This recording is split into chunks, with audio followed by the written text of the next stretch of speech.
Welcome to SmithWeekly Discussions, an occasional program for our readers and listeners of SmithWeekly Research. Please note this program is a private discussion and everything contained herein is for entertainment and educational purposes only.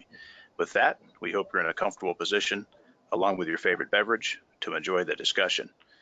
We remind our audience to examine the show notes attached to each of our shows to better understand how our program functions. Before we get onto our discussion, we want to say thanks for questions coming from our audience at SmithWeekly, including the Yellow Cake Advocate, Peter S., Dave V., Brian L., and Todd A. Dr. Gabi Schneider has joined us today. Dr. Schneider is the Executive Director of the Namibian Uranium Institute, part of the Namibian Uranium Association. Gabi oversees many of the association functions, including maintaining relations with uranium producers, explorers, and developers. The association is also involved with nearly everything related to uranium in Namibia, from mining, government relations, safety, and social aspects. You can learn more about the association by visiting their website, namibianuranium.org. Gabi, thanks for taking the time and welcome to the show. Thank you very much. Gabi, why did you take up your position at the association and tell the audience a little bit about your background and experience? Yeah, my background is basically in geology. I'm an economic geologist, and I've got some 34 years of experience. The vast majority of these years I spent with the Namibian government. I worked for the Namibian Geological Survey, and I was actually the director of the Namibian Geological Survey for 20 years. Here at the Uranium Institute, I've been for the last 3.5 years. And the reason why I took up this position is that while I was still with government, we were closely working with the Uranium Institute in a strategic environmental assessment of the Namibian Uranium province. So I developed a very close relationship with my predecessor, and when he retired and suggested that I take over from him, I did exactly that. Give us your view on the uranium mining business today, Gabi. What is the situation from where you are sitting? Well, obviously the uranium industry, not only in Namibia but worldwide, has been going through an extended period of very trying times. The uranium price is irrationally low, so that unfortunately projects that have been devised cannot be transformed at the moment into active mining operations. And those mining operations that have been active are also in difficult times because it is very difficult to make a profit. Here in Namibia, this has unfortunately led to a situation where 2 of our 4 operating mines have been put on care and maintenance. But at the same time, we have actually tried to utilize this time rather than closing project and shelving them completely. And many companies, the developers as well as the mining companies, have undertaken a number of studies, process improvement studies that allow them to have a process that is less expensive. So basically the bottom line is that everybody here is busy positioning themselves for the time when the price will eventually increase, and we are all confident that this will happen. The big question is, of course, when. Right. And how is morale on the ground there in Namibia? Are people in your line of work and the government and employees, are they feeling pretty optimistic about the future, or how is the morale there? Well, as I said, this has been a long period. We all know it's basically since 2011, and that has, of course, worked on people's morale. But I would say the general trend is still very positive. And I have just returned from the WNA's annual symposium, where a lot of predictions are there that point in the direction that the price will improve in the not too distant future, and I think everybody here is very hopeful that the projects in Namibia can then come to fruition. And because of what I explained earlier on, the fact that companies have not been sort of just stepping back, but rather taken the time to improve their processes and move their projects closer to the economic window. We are positive that once the price will increase, Namibia will be on the forefront, will be very quickly be able to bring projects on stream. Well, good. Appreciate the insights on the situation there. And for the audience that's unfamiliar, Gabi, can you give us just an overview of what the Institute and the association does? Certainly, I'll do that with the greatest pleasure, because I think the association and its institute are fairly unique. When I go to conferences and I present what we are doing, that's usually the remark that I get from people, that this is something that is not done in the way we do it in other places in the world. And our association was basically born from the realization that the various uranium projects, being exploration projects or mining projects, they are all clustered in a fairly small area in Western Namibia. And that area is also of high conservation importance. It is to a large extent covered by national parks. And it is because it's an arid desert environment, it's also a very sensitive environment.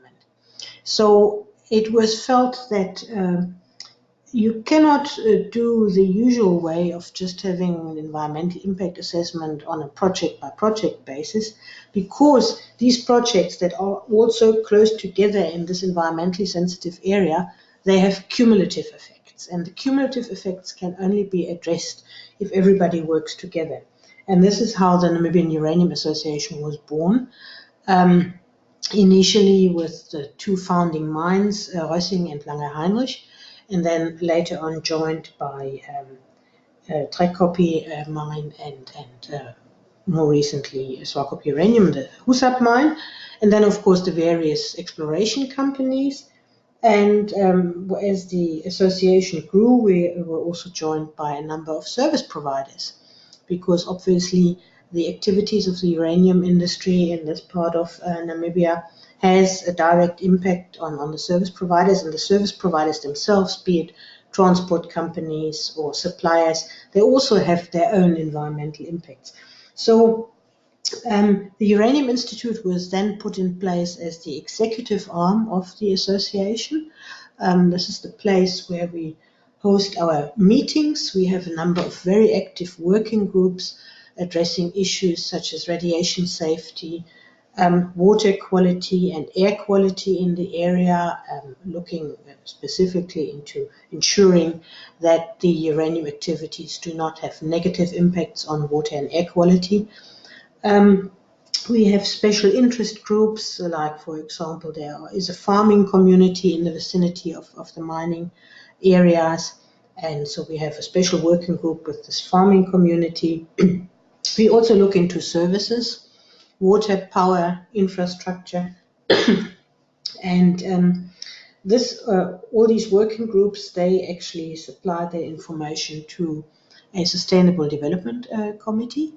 And that Sustainable Development Committee obviously evaluates the recommendations from the working groups, and also looks into potential risks for the industry, and in that respect then advises the Board of Directors. On the side, there is a scientific committee that oversees all the activities to ensure that what we are doing here is also scientifically sound. And I think this kind of cooperation in the industry, as I said, I think it is unique. I'm not aware that it's done anywhere else, but it has given us a very good opportunity for the managers to also shape the environment in which their industry is operating. And it has also given us a very good opportunity to be a partner with government. When the uranium price was very high in 2006 and 2007, and Namibia experienced what we were then calling a uranium boom, it became also apparent to government that the cumulative impacts cannot be underestimated, and that strategic assessment is actually required. And then, and I've mentioned that early on when you asked me why I joined the association, we then had a very good cooperation between government and industry in undertaking the strategic environmental assessment. And that has also given us an opportunity to be a good partner with government. We have very close interaction with the Ministry of Mines and Energy, also with the Ministry of Environment and Tourism, because some of our operations, as I already said, take place in national parks. So this is a direct stakeholder, a ministry that is very close to our heart and with whom we have to have good relationships. We also have very close relationship with the Ministry of International Relations and Cooperation, because they are responsible for the international treaties that Namibia is a partner to. And there are obviously treaties that deal with nuclear energy and uranium mining. Really appreciate the overview on that. Now, can you share with us your view on nuclear power and the role it plays on the energy challenges we face today in the world? Well, I think when we talk nuclear energy, we cannot do that without talking about the Paris Agreement and our targets in terms of climate change. And I think it has become very apparent, and it is even today recognized by the IPCC, that we will not be able to achieve the 2-degree target if we do not include nuclear energy in the power mix. Nuclear energy, as we know, in the generation stage, is very, very clean energy. It provides for base load, it provides for backup to other systems of renewable energy. And to me, as I said, if we want to deal with climate change, there is no, and we want to reduce electricity that is generated through burning of fossil fuels, then there is no way that we can leave nuclear energy out. Well, Gabi, what is the magnitude of importance for mining in Namibia? The mining sector has been the backbone of the Namibian economy for more than 100 years. It has always been the strongest factor in the economy, a very important source of employment, but also a very important source of export earnings. And mining has contributed in 2018 14% to GDP. And with the ramping up of the Husab mine, that figure is definitely higher in the current year. As I already said, it's an important employer. It's an important factor when it comes to corporate social responsibility. Mining companies have foundations that have done enormous work in social upliftment of the Namibian population. So mining is a very, very important factor in the Namibian economy. And in terms of commodities, uranium ranks number 2 after diamonds. The diamond is by far the most important commodity in Namibia. Now, Gabi, we often hear about investor reservations about investing in Africa, let alone investing in a place like Namibia. What would you say to investors looking at Namibia who are maybe gun shy about putting capital to work in the country?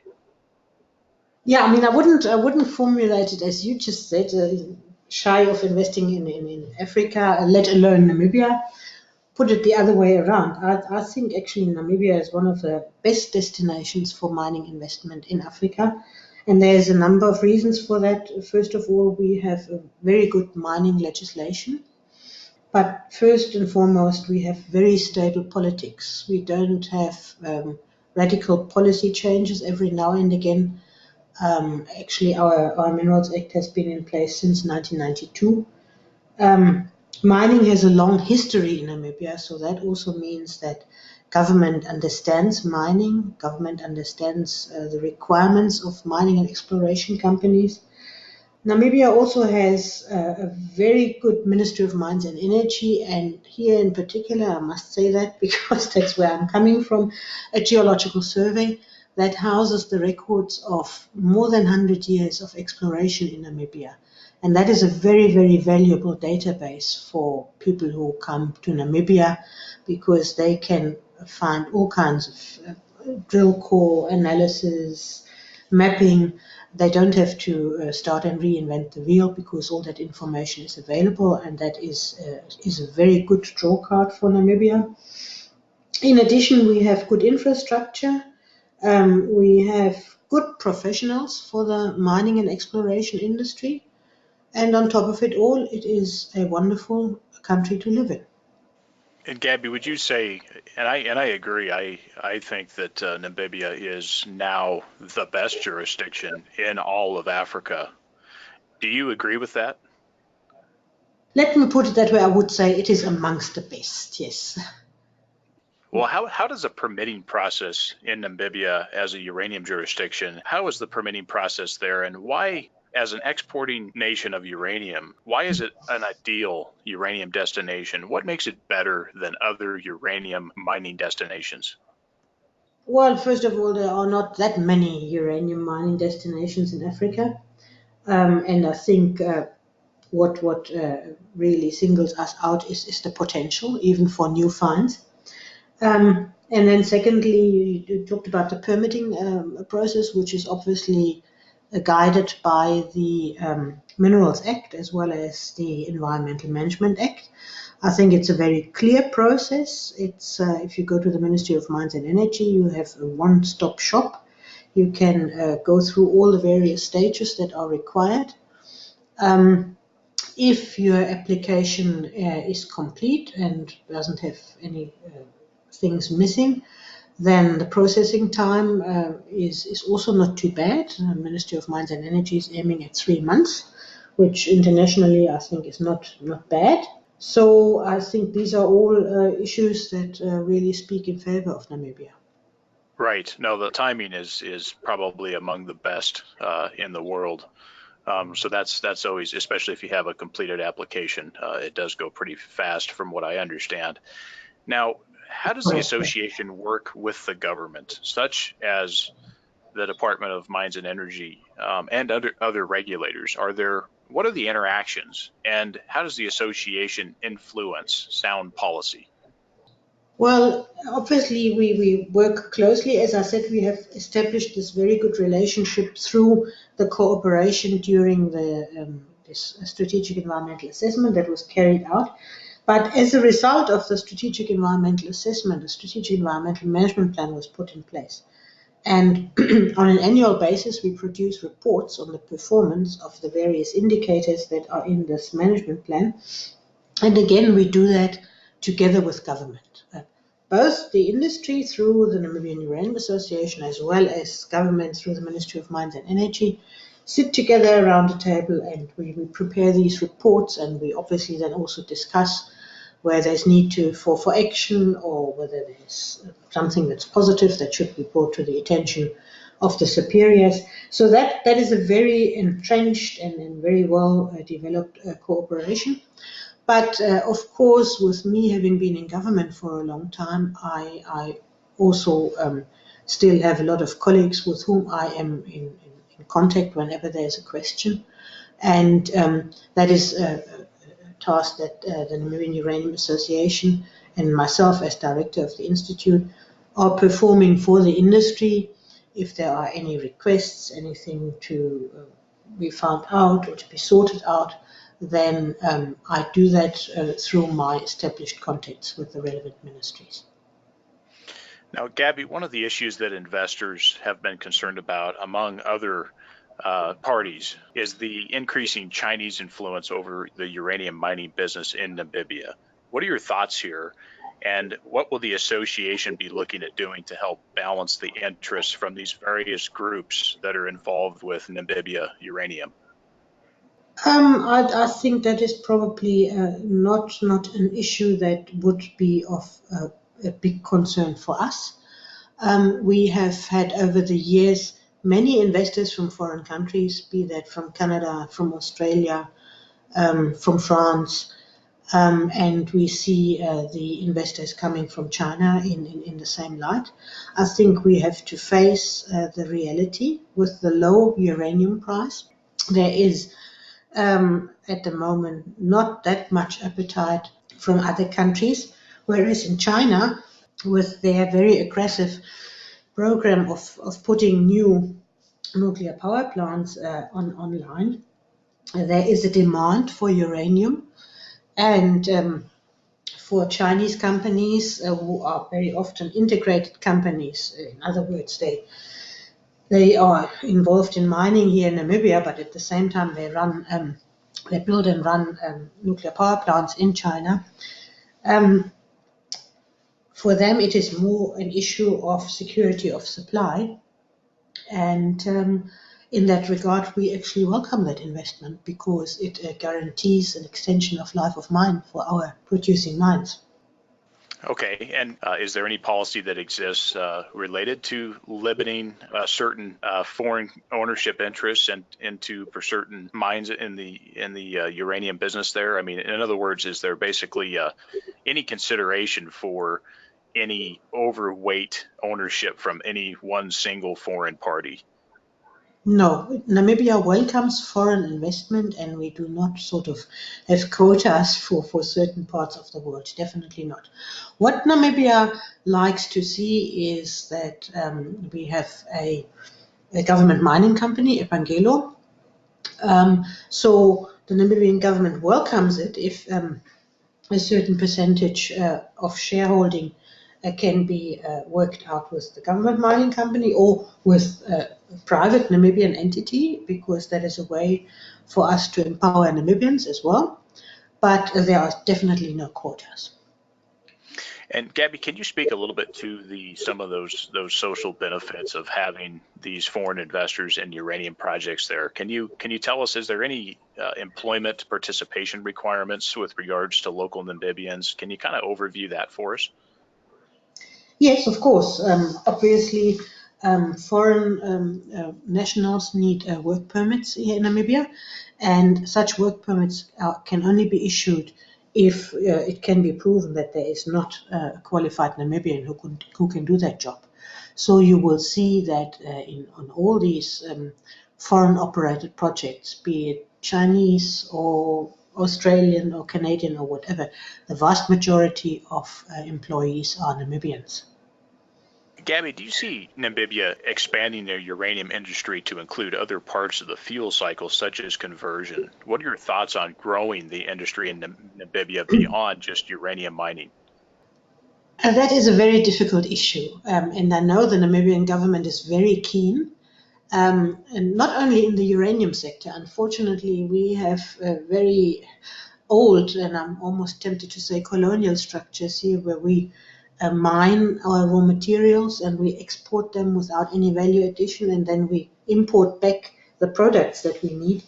And there is a big desire from the government to change that situation.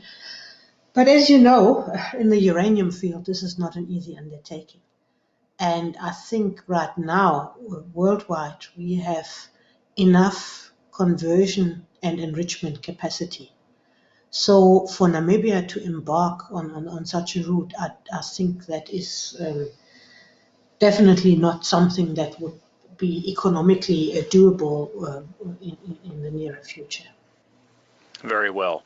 And what are your views on government tax policy in Namibia? Do you see the government wanting to increase taxation on mining companies, or do you see the government being very supportive of a healthy industry? I think the government is actually maintaining a good balance. We certainly do not have the lowest tax regimes in Africa, but I think it is also right that the government gets its fair share for its development programs from the depletion of the national natural resources. What is very good in Namibia here is that in case of changes in the tax regime or changes in policy, there is always a very wide consultation, And in that respect, also consultation with the Namibian Chamber of Mines and the Namibian Uranium Association, so that input can be made. And so far, this has always, when there were in the past issues like that, it could always be resolved so that everybody was satisfied in the end. Right, and I think that history shows that in general there's been a respect for, not cutting off the industry or the hand that kind of feeds you. So that's a good thing. Now, Gabi, how does looking at the individual project level, how does the association look at project feasibility? And are there any comments as to what you see as the most likely projects to be brought online during, into construction during the next uranium cycle? Look, of course, when you look at various projects, you can say, okay, these might be the first ones. But in general, the association does not really pronounce itself on a project-by-project basis. We work with the issues that are cumulative issues. And can you tell us briefly, Gabi, about the association membership and what that membership helps to accomplish for both the association and the member company? Can you kind of speak to that and the fees and how that works? Certainly. We have full members. Those are the operating mines. We have members on care and maintenance, which is the term explains what it is. Then we have associated members. These are the exploration companies. And lastly, we have affiliated members, which are the service providers. And the fee structure is such that obviously the full members pay the highest fee and the affiliate members pay a much lower fee. The benefit that comes from this cooperation for the members is, and I think I've mentioned that already, that we have the opportunity to work together, to learn from each other, to solve problems together. For example, I mentioned it earlier, we have a working group on radiation safety. So that working group does not only meet, but it also visits the various areas so that we can see, oh, this is the way that Swakop Uranium is doing it, this is the way that Reusing is doing it. And then we work together so that we can come out with the best practice results.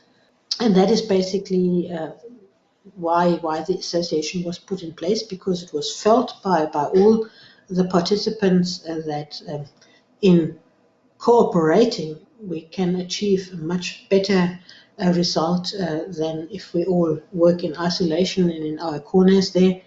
And you also, when you're a member of the Namibian Uranium Association, you subscribe to international best practice. So that is also something which is very good vis-a-vis the general public and government, because it is very clear. We have a charter, and everybody knows if a certain company is a member of the Namibian Uranium Association, then they adhere to the very best international standards possible. And Gabi, when a company is going through the permitting process with the government, does the association have any input on that process? Do they provide feedback on the applications? Well, as I said, we are dealing more with issues that concern the industry as a whole. Individual permitting processes, license applications, that will be done between the company and the Ministry of Mines and Energy. We, as an association, we will not interfere there. And Gabi, for the audience, how can they learn more about the association and reach out to you? Well, I think you mentioned it at the beginning of this interview. We have a very informative webpage, www.namibianuranium.org. I think that gives a lot of information, and that obviously also gives an opportunity to contact us. And we are very happy to be contacted, and we will happily provide any information that is required if we can. And Gabi, before we go, I want to ask you, what's on your desk presently, and what is the association working on at this time that's a concern that they're working through at this moment? Well, we have quite a few things on our desk at the moment. For example, we are looking into doing more dust monitoring in the area. The government had undertaken a 3-year study, and that came to an end. And we have, being on the west side of the southern African continent, we have heavy wind events, east winds, that bring loads of sediment from the interior to the coast.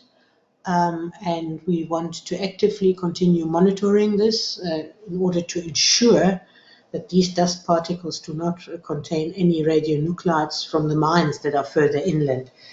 That is an issue that the Water and Air Quality Working Group is handling at the moment. We are also busy doing some fact sheets because we frequently asked about specific issues, be it from this farmer stakeholder group or be it from members of the public. So we want to publish some fact sheets about nuclear energy, uranium mining, the uptake of radionuclides from groundwater into farming products, for example. That keeps us quite busy. And then, of course, our regular working groups. And another issue that I have not mentioned so far is that we are also doing training. At the moment, we are busy running a radiation safety officers training workshop for the whole week. And there will be more to come. We also offer occupational hygiene workshops, some medical training, mainly spirometry and audiometry. So that training also keeps us quite busy. Well, it sounds like you've got a full plate on your desk there. And Gabi, really appreciate you coming on and taking the time. It's really been a pleasure. It's my pleasure.